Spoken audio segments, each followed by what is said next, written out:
ചില കാര്യങ്ങൾ നമ്മൾ വിശ്വസിച്ചേ പറ്റും. മൊത്തത്തിൽ എന്തോ ഒരു അവശവനുണ്ട് കേട്ടോ. അപ്പൂപ്പൻ പറഞ്ഞു തന്നത് ഇത് കൂത്രോടാണെന്നാ. அப்படின்னா நம்ம பயப்படணும். ഇതൊന്നും അറിയാതെ അളിയൻ കയറി ഇതിൽ കയറി പിടിക്കുകയും ചെയ്തല്ലോ.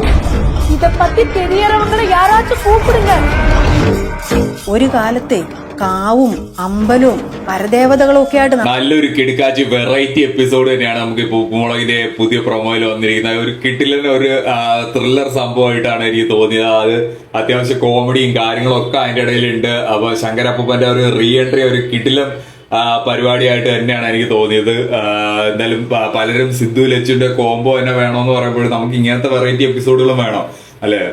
എല്ലാ എപ്പിസോഡും സിദ്ധു ലച്ചുവിന്റെ ആ ഒരു റൊമാൻസ് മാത്രം കണ്ടുകഴിഞ്ഞാൽ നമുക്ക് ബോറടിക്കാം. അപ്പൊ തന്നെ ആളുകൾ ഇങ്ങനെ പറയുന്നവർ തന്നെ അപ്പം പറയുകയും ചെയ്ത് വേണ്ട വേറെ എന്തെങ്കിലും. അപ്പൊ അതിന് പകരമായിട്ട് നമുക്ക് ഇടയ്ക്കിടയ്ക്ക് ഇങ്ങനെയുള്ള ശങ്കരപ്പൂപ്പന്റെ ഒക്കെ ഒരു സംഭവങ്ങളോ അങ്ങനെ ഒരു റീ എൻട്രി പരിപാടിയും ഇങ്ങനെ എന്തെങ്കിലും കൂടോത്രം പരിപാടി അങ്ങനെ എന്തെങ്കിലും ത്രില്ലർ പരിപാടിയൊക്കെ വന്നു കഴിഞ്ഞാൽ ഭയങ്കര രസമായിട്ട് തോന്നി. ഇത് ഈ എപ്പിസോഡ് പ്രമോടെ ആ ഒരു കോമഡി എനിക്ക് ഭയങ്കരമായിട്ട് വർക്കായി. കൂത്രോടോ എന്നൊക്കെ പറഞ്ഞിട്ട് പാറക്കുട്ടി പറയുന്നതും പിന്നെ എല്ലാവരും നല്ല രീതിയിൽ പേടിക്കുന്നതും സിദ്ധു കളിയർ ഇതിൽ കയറി തൊട്ടു എന്നൊക്കെ പറഞ്ഞു. അപ്പൊ അങ്ങനെ അതുമായിട്ട് ബന്ധപ്പെട്ട രസകരമായിട്ടുള്ള ഒരുപാട് മൊമെന്റ്സ് എന്തായാലും എപ്പിസോഡിൽ വരും എന്നുള്ളതിൽ